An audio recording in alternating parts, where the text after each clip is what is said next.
The rain hammered against the glass doors of Ashworth Tower the night everything changed, and nobody inside that building had any idea that a 6-year-old girl was about to bring a billionaire to his knees on live television. Marcus Ashworth stood beneath the studio lights, his tailored suit crisp, his smile rehearsed for the cameras that were broadcasting his company's annual charity gala to 500,000 viewers, when his daughter Josephine slipped from her nanny's hand and bolted across the marble floor toward a man in a gray uniform holding a mop. "That's just the janitor, sweetheart," Marcus said into the microphone, laughing awkwardly for the audience, not realizing his words were about to unravel a secret that would leave the entire nation in tears. Before we go further, if you believe that kindness deserves a second chance, and that the people we overlook are often the ones who deserve to be seen the most, hit that like button, drop a comment telling us where you're watching from, share this video with someone who needs a little hope today, and subscribe to Wisdom Story House so you never miss a story like this one. Now, let's go back to where it all began. Thomas Reyes had once been somebody.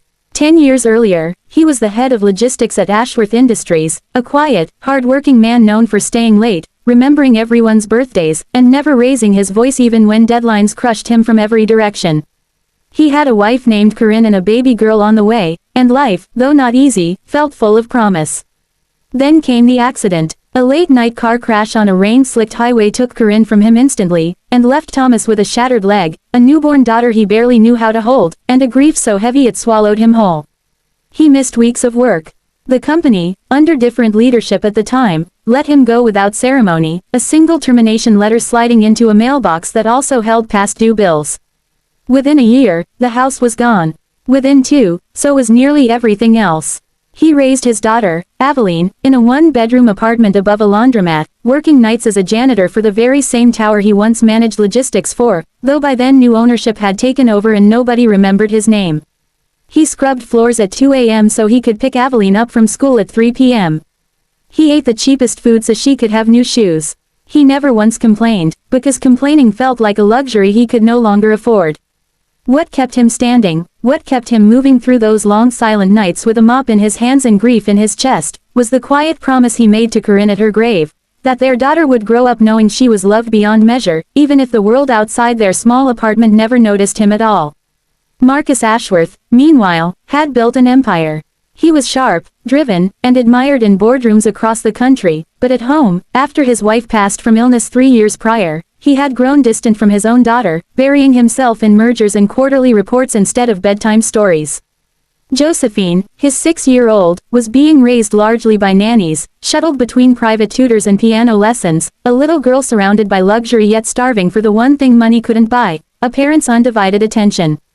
What Marcus didn't know was that 3 afternoons a week, while he was locked in meetings, Josephine's nanny took her down to the tower's service corridor for a snack break, and it was there, among mop buckets and cleaning carts, that Josephine met Thomas. It started small. Thomas noticed the little girl sitting alone on a folding chair near the supply closet, swinging her legs, staring at a coloring book she wasn't really coloring in. He offered her a spare pencil from his cart, the kind he used to jot down supply lists, and told her the paper looked like it was waiting for a sky. She laughed, and something in that laugh cracked open a door in his chest that had been closed since Corinne died. Over the following months, their meetings became a quiet ritual. Thomas would teach her how to fold paper into little boats, or tell her about the stars while they waited for the elevator, or simply listen when she talked about how much she missed having someone eat dinner with her every night. He never asked for anything in return. He never once mentioned who her father was, because to him, she wasn't the billionaire's daughter, she was just a lonely little girl who needed someone to notice her. Josephine, in turn, gave Thomas something he hadn't felt in years, purpose beyond survival. She would draw him pictures of the two of them, stick figures holding hands beneath crayon suns, and tell him solemnly that he was her best friend in the whole building.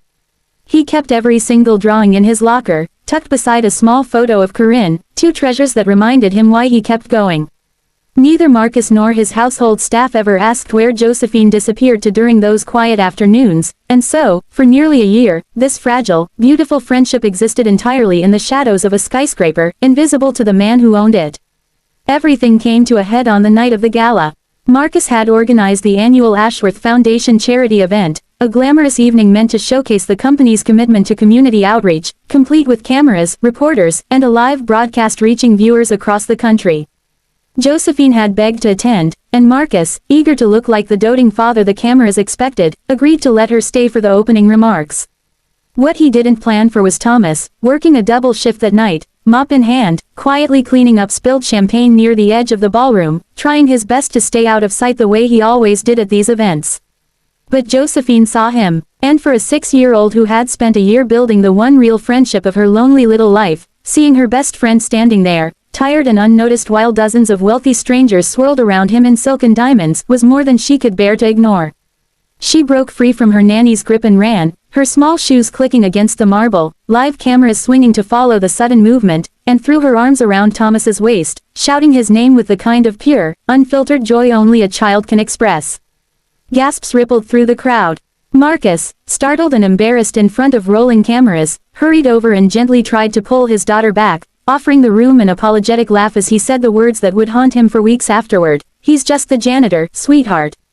Josephine looked up at her father with an expression far too serious for her age, tears welling in her eyes, and said, loud enough for the microphones to catch every word, that Thomas wasn't just the janitor, that he was the only person who ever asked her how her day was, the only one who remembered her mother's birthday even though he never met her, the only one who made her feel like she mattered. The ballroom fell into stunned silence. Marcus, for the first time in years, felt the ground shift beneath his polished shoes, not because of a failed deal or a dropping stock price, but because his own daughter had just told an entire nation that a stranger in a gray uniform had given her more love in a year than her own father had in the past 3. In the days that followed, the video spread like wildfire. Viewers everywhere moved to tears watching a little girl choose truth over status, watching a father's face crumble as he realized how much he had missed. Marcus, humbled beyond anything a boardroom had ever taught him, sought Thomas out personally, not as an employer summoning an employee, but as a man asking forgiveness. He learned, for the first time, of Thomas's history at the very company he now ran, of the accident, of Corinne, of the quiet dignity with which Thomas had rebuilt a life from nothing while asking for nothing in return. Marcus didn't offer charity, he offered something far more meaningful. He asked Thomas to help him become the kind of father Josephine deserved, and in turn, welcomed Thomas and Aveline into a friendship that slowly stitched 2 broken families back together, proving that sometimes the people we walk past every day are the ones capable of saving us. If this story touched your heart even a little, please take a moment to like this video, leave a comment sharing your thoughts, and share it with someone who might need a reminder that kindness always finds its way home. Your support means more than you know, and it helps us keep bringing these stories to life.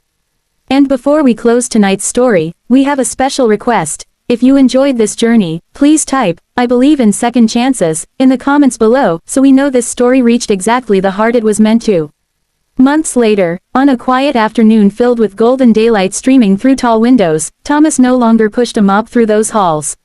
He sat instead in a bright office on the 12th floor, reinstated to a role even greater than the one he'd lost, while down in the courtyard below, Josephine and Aveline chased each other around a fountain, laughing without a single care in the world, 2 little girls who had, without even knowing it, taught 2 grown men what truly mattered most.